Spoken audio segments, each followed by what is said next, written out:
Welcome to a new edition of the Neon Jazz interview series with jazz drummer Rob Garcia.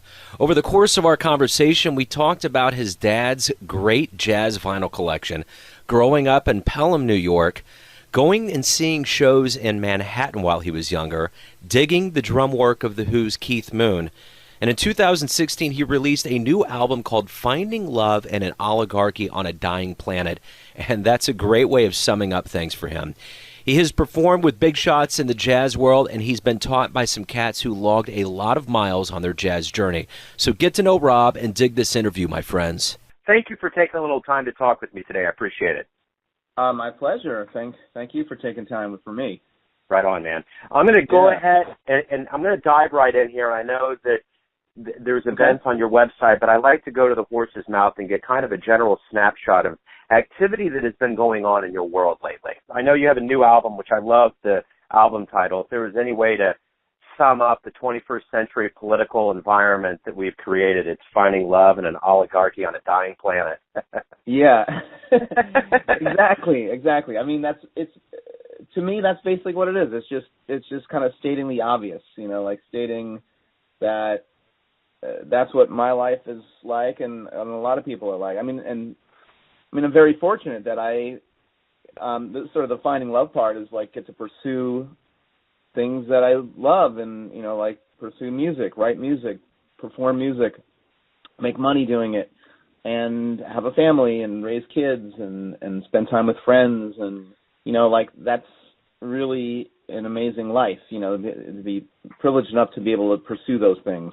And at the same time, I read the news, I see what's going on in the world, and, it has an effect on me, just in my psyche, I'm aware of it, and just all the injustices and hypocrisy going on, and, so there it is. So that's what I do. I find love, and within that framework of I see around me, there's an oligarchy, and the planet is, just really radically changing, Right on. It takes a lot of energy to stay alive, for sure. Yeah. So let me ask you, it looks like, just based on, the sound of this album, the artwork, just everything about it and the picture, it sounds like you guys all had a really good time. Joe Lovano and Noah was there. There's a lot of names that stepped in on this production. What was the creative forces that went in to make this album for you? Yeah, that's a good question. I'm trying to remember back because my previous release came out in May of 2014. And then, I was just sort of feeling an itch to do another album, and I wanted to have Joe involved in some way, because I've been doing stuff with him through the nonprofit that I co-run in Brooklyn called Connection Works. He's been very supportive of that. He's on our advisory board, and he comes in and does some concerts once or once every other year or something like that with us. And we also recently performed with him at the Lake George Jazz Festival this past summer. So I started talking to Joe about doing a recording, and, he told me he has certain limitations regarding his contract with Blue Note Records. So I was able to sort of work that out. Yeah, so I guess as far as working out all the personnel, Noah Preminger is someone I've been playing with regularly for the past 6 years or so. And, I'm a big fan of his playing. I love his playing, and I love making music with him and hanging with him and stuff. And he's been on my past 3 albums as well, and been very regular in my group. Masa Kamaguchi, the bass player, he lives in Barcelona, but I knew him when he lived in New York, and we would play. And then we started doing sort of like a collective trio with Noah and Masa and I doing some gigs in Europe. We did about 4 or 5 tours in Europe as a trio, and I wanted to involve Masa in this project because he's such a unique and strong player. And then Gary Versace is somebody I used to play with more often years ago. He's a really busy guy, but I've tried a few times over the years, and luckily this time he was available to do this recording and some gigs. So Yeah, he's a fantastic player. And then having Kate McGarry on it was fantastic. I've been a fan of hers and just knew her a little bit, but I reached out to her, and it was a little logistically challenging, just being that she lives in Durham, North Carolina, but we were able to work it out, and she was able to come up, and I think she tied in some teaching along with her trip, as she usually does when she comes up to New York, because she comes up here regularly anyway. And then the final special guest on the album is a good friend of mine that I've known from high school, Brendan Burke. He is an actor. He's actually a successful actor right now, has little parts on different TV shows and films and stuff. He's also a musician. We bonded in high school because we were both drummers, and I've always been in touch with him. And he's also been an activist. He was very involved in the Occupy Wall Street movement. He was down at Zuccotti Park. He was like head of security down there. And I just remember, like, we were talking about it one day when it first started happening, and then he just went down there and then just never came back. He just, like, stayed down there. Yeah, so it was so great to involve him in it, too, because he's just a amazing guy and really talented and can do just, like, anything. He can do anything. So that's the people. The music I was writing, I started writing a few tunes, and I wrote the title track, or a first version of the title track. That kind of got altered a few times at least, and then just realized that was the title of my album, and then began to write more music and with titles in mind. And some of them I even started with the title before I even started writing a note. You know, I want to write a tune called this, and then I sat down and wrote it, and yeah, so that's kind of how it all came together. Cool. Very cool. Yeah. So let me get an idea of how your life came together into today. You grew up in Pelham, New York. Give me an idea about your childhood and how this led you to get into loving jazz and digging music so much. Yeah, grew up in Pelham, New York. First, talking about my dad, because early on, I think music was always kind of present, and he played oboe as a kid, and then he started playing bass as an adult, amateur. He's an architect. And also, when I was young, he all of a sudden just heard this radio show called The Big Broadcast. It's on WFUV, and it plays music of the 20s and 30s every Sunday night, and it's still going on. This was going on in the 70s. It started, Rich Conity and he's still doing the show for 40 years now or something. But my dad heard that one night, and he fell in love with this music, and he started collecting 78s.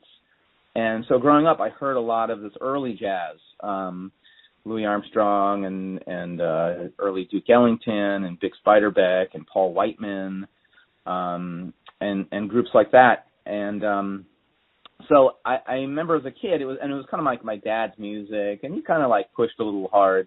So I kind of liked it, and I kind of didn't like it because of his music. But it was definitely got ingrained in me. And I played some instruments as a kid, took piano lessons for a while, and I played trombone in elementary school for a couple of years. And then I stopped, and it wasn't until 10th grade that I decided I wanted to play drums, and lucky enough I got a drum set for Christmas that year, and that was it. I was completely in love with the playing music and the drums, and I started, and fortunately I had a great teacher from the beginning. Bob Merigliano was my teacher, who lives in Pelham, and he is a great drummer and a great teacher. He was on the jazz scene in the 70s and 80s. He plays on Jim McNeely's first album. He recorded with Ted Kersons. He also played with George Benson and Horace Silver. And he also played on a lot of like studio dates, like more pop kind of stuff. And he plays drums on the disco version of the Fifth of Beethoven. So he was a very successful, very active drummer. And then he had a thriving teaching business. Yeah, so I started studying with him. And when I started playing drums, though, I was very much into classic rock, and like The Who was my favorite band, and I would cite Keith Moon was my inspiration to start playing drum set. But as I got more and more into drumming and the craft of drums and drum set and getting turned on to different kinds of music through my teacher and jazz and I just started getting more and more into jazz and my dad would take me to clubs. I remember going to the Village Vanguard when I think I was like in 11th grade, hearing some music then.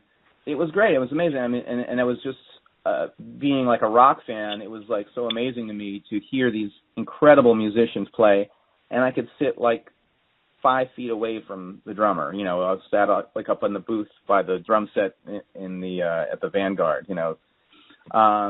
And you can talk to the musicians. It was really amazing for me to sort of realize how accessible these amazing musicians were. So that's kind of how I got steered into jazz, and then I guess I started playing a little bit late, relatively late, 10th grade. But when I went to college, I was considering being a music major, but Bob, my drum teacher, he was never big on music school. I think he did a year at Manhattan, and then he would always say you don't need a degree to get a gig, and I had other interests, so I ended up majoring in psychology. But I was very involved in the music department at NYU when I went to college, and played in some of the jazz ensembles and stuff like that. And then then when I graduated, music is really what I wanted to do. So I graduated. I had a part-time job for a little while, but shortly after that, I was primarily making a living as a musician. So, and now I'm here, 25 years later. Right on, man. So it seems like music kind of evolved later in life, but when you were a kid, obviously when you're a kid, you have all these dreams of what your life's going to be. What were your dreams when you were a kid? Was it music-oriented or anything else? No, I guess when I was a kid, like before I started playing drums, I never had aspirations to be a professional musician. I was thinking maybe I'll be an engineer or I had different ideas, but I think I remember I was kind of into science and stuff like that. So, I definitely didn't have it like all figured out. Like I knew what I wanted to be very young, but sure. Yeah. So I had some different interests and thought about different things. Sure. So yeah. when you've had a lot of great teachers over the years, and you learned from Charlie Persip, Steve Davis. What kinds of things did these people that had so many years in the jazz world, what did they give you? What kind of education did you get? What did you remember? Well, Charlie Persip, I started studying with him at Jazzmobile, doing the workshops with him on Saturday mornings, which also, I mean, just also a side note, going back to my dad for a second, when I started getting more into drums, my dad got more into playing the bass. And so he also was doing the workshops at the same time I was doing the workshops at Jazzmobile. We ended up doing a regular Monday night gig for a few years together and stuff like that. So that was kind of cool. Back to Charlie Persip. What'd I say? He was just the practicality of playing the drums, learning how to play something that works for a band. He was into teaching. I mean, it was a class, so I guess it was a little limited in that way, but I did take some private lessons. But he was into teaching certain rhythms, working on certain rhythms. Yeah, and he was very encouraging. I remember one thing, sort of dealing with up-tempos with him, where he feels like a slower tempo within the up-tempo. So we would do things like one of us would play a fast swing rhythm, and the other one was playing like a funk backbeat behind it. Twice as slow or 4 times as slow, just to be able to feel the time in a different way and not and to relax into an up-tempo feel. Steve Davis, I studied with a lot and was very influential on me because I would go hear him play a lot when he was playing with Lynn Ariel, and we would hang out, and he would I remember the first lesson, it kind of heavy, just playing for him, and then him sort of saying to me, how would you feel if like this is it, like this is how good you play for the rest of your life? And so it was motivating, and we had a relationship and a working relationship too, because he started asking me to sub for gigs for him and stuff like that. And he one thing I got from him was the ability to play, I guess transparent is the word, to be able to really sort of blend and not like force ideas on a situation, sort of be able to play in a way where you're kind of flowing with what's going on. Yeah, I guess transparent is really the word. So let me ask you this: up to this point right now, you've been on 40 plus albums. You played with all kinds of cats, from Wynton Marsalis, Vince Giordano, Chris Cheek. How do you feel things have gone? How do you feel about your career right now? It really depends on the moment. I look back and see what I've done and some of the gigs I've done, and I feel like, wow, it's amazing. I feel very accomplished, and there's always those gigs I have where it's just like, that was amazing, and it was like I'm playing music on a really high level with great people, and the audience is really into it and getting attention, and it feels great, and it's like, wow, I can die a happy man, and then there are other times where I can sort of get caught up in my mind and see what other people are doing and get caught up in that whole thing of like, oh, why didn't I get the call for that gig or stuff like that. So it varies, but I mean, I think I'm just getting more. In general, I feel I'm being more settled in who I am, where I am, sort of seeing where I fit. Like, I'm not a huge star, like my name is not. I'm not, famous in the jazz world, but people know me and carry something. I mean, it's just. So I don't know. I'm just sort of. Like going through just seeing where I'm at, what I can do. I mean, I certainly still have aspirations of doing more. And as far as being known, as far as a name goes, having a name, it's basically a way to be able to do more of what I want to do. It's not like I need to be famous, but I want to be able to continue to write music and play music and be a band leader, as well as be a sideman. I mean, I really enjoy the sideman work I do. Yeah, so I don't know, continue to sort of chip away and continue to just do what I do, because absolutely, I'm an artist, and that's what I do. Yeah, absolutely. The one thing too that's very interesting about your body of work and your vision as an artist is you have these nonprofit connections. The Connection Works, Brooklyn Jazz Underground, Douglas Street Music Collective. Talk to me about how this vision of yours came into a reality. Why is this so important for you to have these organizations? Yeah, well, I started Connection Works, I guess I got the idea almost 10 years ago. I guess I was kind of looking for something larger to put my efforts towards, and that could also sort of serve the greater community, and the jazz community, as well as just the public, and educating people about jazz and spreading that.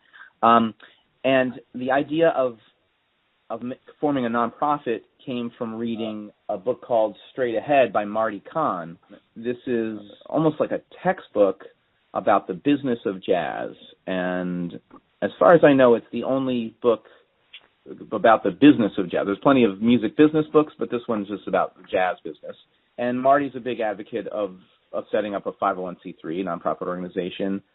It's commonplace to do that in classical music. All the symphony orchestras are nonprofit organizations. Even, string quartets, the Kronos Quartet, that's a nonprofit organization. It's common in the fine arts. And why shouldn't it be, common in jazz? And it's becoming more and more common because it's a way that opens you up to getting more funding, to pursuing whatever endeavor you want to pursue. There's a lot of philanthropists out there. There's a lot of foundations that have money available for arts. they and being a nonprofit organization is part of a requirement for them to give because then it's a tax deductible donation, and then so there's foundations and there's grants out there. So I got in touch with a lawyer recommended by Marty, and my good friends Michelle Gentile and Daniel Kelly. And we started ConnectionWorks, and we started the main focus of the organization has been our series called Brooklyn Jazz Wide Open, which generally we produce 7 events per season, and sort of involves concerts. Right now we're doing our concerts at the Brooklyn Conservatory in Park Slope. It's been great. It's allowed me, the 3 of us, to sort of commission ourselves to write larger extended pieces. We've written for like a 10-piece chamber group. We've done string quartet music, so kind of crossover stuff. We've done stuff for an octet. We've been able to, have concerts with Joe Lovano and Dave Liebman. We've hosted other groups such as like Fly and Chris Cheek's group, and it's a good way. So it serves 2 purposes. Personally, just allowing opportunities for me as a composer and as a performer, and to play some nice concerts for the community, and then also just sort of to spread what we've done around to our other musicians, other jazz musicians, as well as bring affordable concerts to the Brooklyn community, because a lot of these people that will play at our concert series may not be playing in Brooklyn all the time, and plus for what we charge is very minimal compared to, say, if you're going to Birdland or the Blue Note or something like that. So it's been a really nice endeavor. The Brooklyn Jazz Underground I joined a few years. I was not a founding member of that, but I was kind of invited to be a member or to look into being a member. And it's just another way of musicians sort of working together. Just sort of it just reflects on the time we're in as far as jazz and playing creative music. There's not as so much money and ticket sales as, say, there was in the past. I mean, the music is also different. So it's a way to sort of continue one's endeavors and to get music out there and to educate people about creative music. And so essentially the Brooklyn Jazz Underground it came together as a group of band leaders and composers to sort of pool their resources together, share expenses of, say, hiring a publicist, producing an annual festival. And I'm sure you've noticed that this is going on more and more, that musicians are sort of becoming these self-organized organizations, artist-run organizations, promoting their music. And then the Douglas Street Music Collective was an actual performance space, a rehearsal and performance space that, as far as I know, it doesn't exist anymore. I was a member for a few years, and then, and I think the space is not happening anymore. So let me get an idea here in general with you, for someone that's dedicated your life to jazz. Why do you love jazz? Why do I love jazz? Okay, one of the big things I love about it is that every time I sit down to play, it's an adventure, and because I don't know exactly what's going to happen. I mean, of course, there's sort of different degrees of that. Some situations are really like, who knows how this is going to come out? There's no preconceived idea. And other situations, maybe playing an arrangement where it's a little more preconceived. But every time it's a challenge to be in the moment, to play great, and to do what I love. I don't know if I can really sort of put into words why I love to make music so much, but that's part of it, is the adventure of it, and being surprised and seeing what things just sort of happen in the moment. I love the feeling of it. Also, just, I play from real modern stuff, avant-garde, modern jazz, to real traditional jazz, like with the Minster Down and the Nighthawks and early New Orleans music and stuff, and swing music, for playing for dancers and stuff. The swing dance movement is exploding. It's been exploding for the past few years. I love the feeling. I love the feeling swing. It's a really special groove. It's developed in America.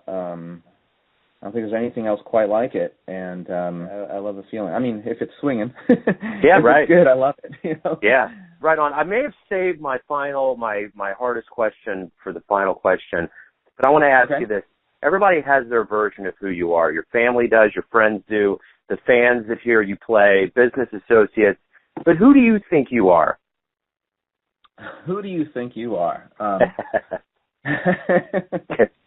Yeah, that is a really, it's a simple question and a hard question. I think maybe to get a little abstract, I am at my best when I'm sort of in the sort of I don't know or open to discover who I am in the moment, because there can always be problems when you sort of define yourself and think you know who you are, and then you're not open to the moment.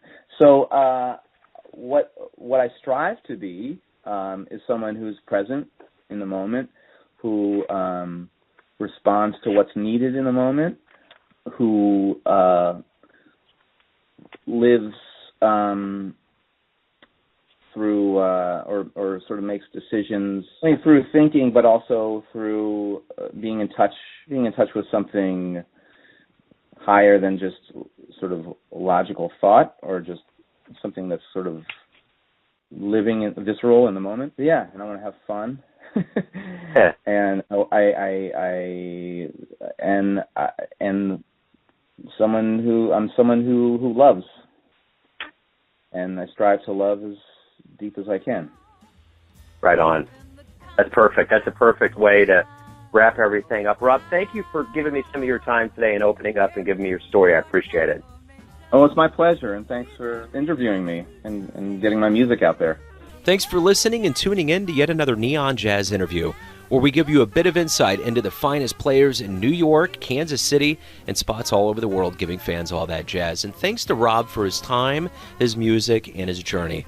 If you want to hear more interviews, go to Famous Interviews with Joe Domino on the iTunes Store, or visit theneonjazz.blogspot.com for all things Neon Jazz. Until next time, enjoy the music, my friends.